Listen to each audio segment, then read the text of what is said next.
Hey, this is Haley and welcome back to Bookshelf Bard. So this month I read about 10 books and I feel like I read more, I think because they were all pretty decently chunky. Today I'm going to start with the one that I did not finish, and it's not that it wasn't a good book, it's just that I ended up going into this universe at the wrong point, the wrong book, because I had never had any prior experience with the author, and so I was like, well, I'll just dive in. I think this is a different storyline in the same universe, so it should be okay for me to jump into this segment. And it was not. It was Cassandra Clare's Chain of Gold, The Last Hours. And I have never read any of Cassandra Clare's work. I know if you're in the book community, that's decently shocking. It's not saying that she wasn't a good author and that it wasn't good material to work with, because it deals with shadow hunters and the demon world and a bunch of the fantasy creatures that we have all come to know and love. I think if I were to start with some of her other series like The Mortal Instruments or The Infernal Devices, and I actually did buy the first book in each of those series, so I'm probably going to end up starting there once I finish with a couple of the other big universes that I've started with already. I will pick up back in the future. I made it about 1/3 of the way through and I just realized that I wasn't connecting to these characters and this author like I should. And with the source material that I was reading, I knew I should. I knew I should be enjoying this book more than I was. And the only reason I did not finish it was for the sole fact that I wanted to hear more of the backstory instead of continuing on with this book in this series. And now on to the first of two audiobooks I ended up picking up this month. It is Educated by Tara Westover. It's a popular favorite amongst homeschooling families, and I decided to go ahead and try it out just because we do homeschool here at the house. It did not disappoint. It is a compelling memoir, and that in itself is surprising because I usually don't pick up memoirs. I don't usually pick up nonfiction at all, and so I was pleasantly surprised at this little discovery. 5 out of 5 for sure. It follows her journey from childhood to a young adult year or period in her lifetime. She was raised in this fanatical religious kind of cult-like family. Her father was more of on the outskirts of the Mormon faith, and he was also battling with bipolar schizophrenia on top of this. And you can see him travel down this road of paranoia as the children are growing up. And then the verbal and physical abuse that ensues between the family members is a harrowing experience. It ends up going from a family who homeschools their children to denying any form of education whatsoever. And anytime the children voice a desire to attend public education, the parents basically deny their wishes. And it kind of embodied my own personal hell, what it would be like to be in a family that is religiously fanatical, cult-like, the verbal and physical abuse, as well as the utter lack of education at home. I absolutely enjoyed it. It was compelling and beautiful, and it was just ripped me apart at how much pain that she suffered. And this is a story of obtaining a dependence on oneself as well as the journey towards higher education. I also really love that she delved into the topic of family and the ties and the hold that they can sometimes have on you, and how sometimes it's healthier to break those ties if your mental, if your physical well-being is in jeopardy. And I believe she ended up writing her thesis or dissertation on that topic. So this ended up being a much more, I'm sure, palatable version of that thesis or that topic, in the fact that it gave you her entire backstory, it gave you her childhood and upbringing, and the harrowing and captivating experiences that she endured. Just for the sheer fact of, I cannot believe this person survived a childhood like this and then obtained the education that she did and the awards and the accolades. I could not respect this author more for how much she endured as a person. And now on to the second audiobook that I ended up listening to this month. It is Anxious People by Frederick Bachman. And I had seen this cover everywhere. It was pretty vibrant. And so I was like, well, it seems popular. I'm gonna go ahead and listen to it. And I'll usually clean the house or cook dinner and listen at the same time. Immediately, this story just captivated me. It started out with a bunch of witty comments basically on the human condition. It was very deceiving in the fact that this is kind of a joyful, colorful cover, and then it started getting pretty deep pretty fast. It starts with a bunch of beautiful witty comments, and then you find yourself in the police station, and this host of witnesses are being interviewed by two police officers, a father and a son. You start to realize that a bank robbery has occurred, which then ends up into a hostage situation by some means. I loved the audiobook, and I thought the narrator did such a good job with the voice acting on this. It is very convoluted, and all of the storylines end up coming back to one another. You see how all the characters' lives are intertwined, and it is a deep and heavy book. I was not prepared for the comments on the human condition, on love, on life and death, and a few times suicide is mentioned, and one has occurred in the backstory,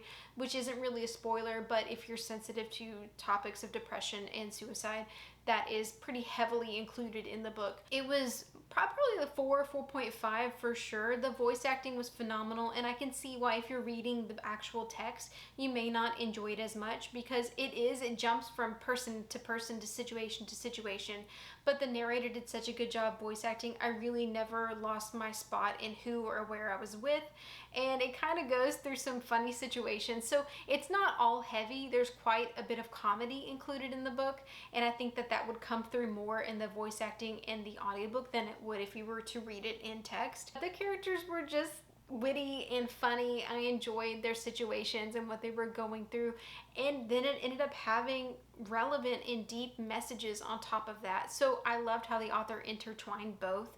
It will be one that I'll think about often, just for how beautiful and how intelligently insightful the comments were about life and death, and the day-to-day human condition that we have to survive and live through. As many people are aware, the trailer for Shadow and Bone was released this month, and I have never read any of Leigh Bardugo's work, and so I took it upon myself to finish all of the books in the Grishaverse, and I did.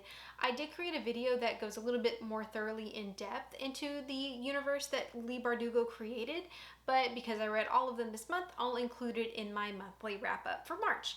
So it first starts out with the original trilogy, Shadow and Bone. You have Siege and Storm, Ruin and Rising, and it follows Alina and her love interest Mal, and how they're in the military for this Russian-inspired fantasy country, and they have to cross the Shadow Fold for the first time. The Shadow Fold is this basically area of complete pitch black, this darkness, and it's inhabited by the Volcra that eat human flesh and feed on those that pass through. So definitely not something that's good for trade and commerce, and it kind of rips the country in half. On their first crossing, of course, the vessel that they're on gets attacked by the Volcra, and suddenly Alina has powers of light. She becomes a sun summoner. She's taken to the capital to meet the Darkling, and the Darkling is basically the general of the Grisha, and he realizes the power that Alina has and takes her under his wing to further train her into using her powers. There's 3 books because she ends up hunting for the 3 amplifiers to help her in her defeat of the villain. So I really enjoyed them, but the fact that it was a young teenager having to battle this 1,000-year-old villain, it wasn't anything that I haven't come across yet, but I did really enjoy it. So I think Leigh Bardugo's writing style is excellent, and it especially showed in the next 2 books that I ended up reading from her, Crooked Kingdom and Six of Crows.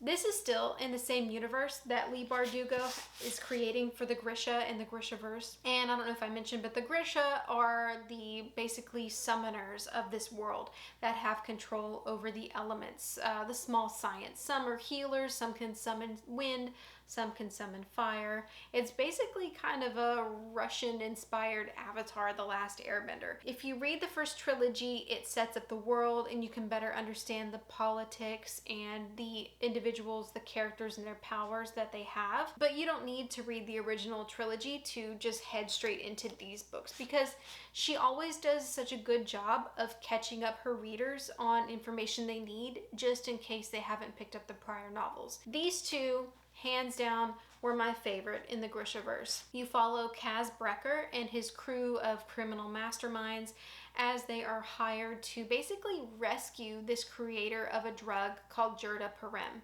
And Gerda Parem basically just enhances Grisha capabilities to the extreme, and it warps them in a twisted and almost kind of cruel way. The storyline and the plot line that she created is probably the most intelligent one and beautifully convoluted in a way that I have never seen in young adult before. And this is a favorite with a lot of young adult readers for good reason. The original cast of characters, Alina and Mal and Prince Nikolai, really aren't in these books. They're referenced, and Prince Nikolai, my favorite character in the entire Grishaverse, does show up in Crooked Kingdom, but you definitely don't need to read the trilogy to pick these up.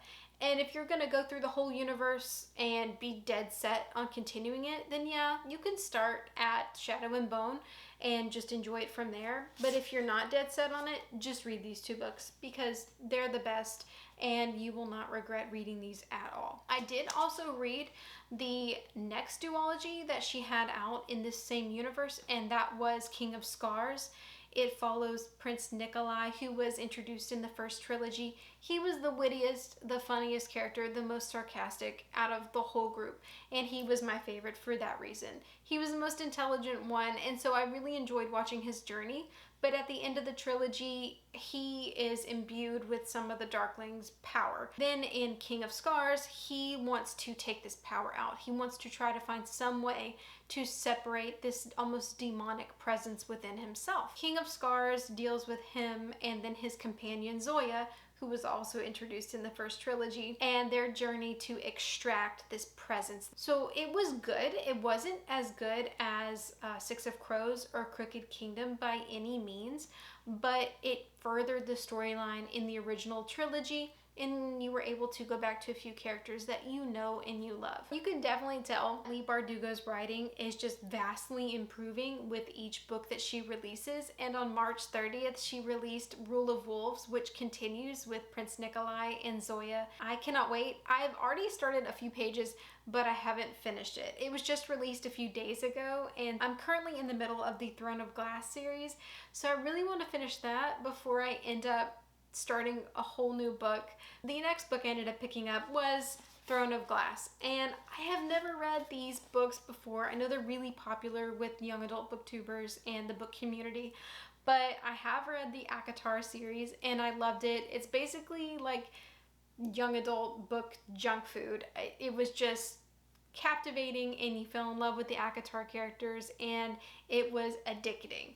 So for a little backstory on the Throne of Glass series, you're following a main character, Selena Sardothian, and you initially find her in the mines of Indovir, which is a slave camp for not only like men but women and children, and you start to see the evil of the kingdom that has now become all powerful. Selena is called from the camp to come before the prince, and he wants her to join in this competition to become the king's champion. And Selena was one of the most powerful and the most well-accomplished assassins in this kingdom prior to her becoming a slave. You start to see her mold herself back into who she was before she went into the slave camp, and how she finds herself and hones her abilities back into what they were throughout this competition.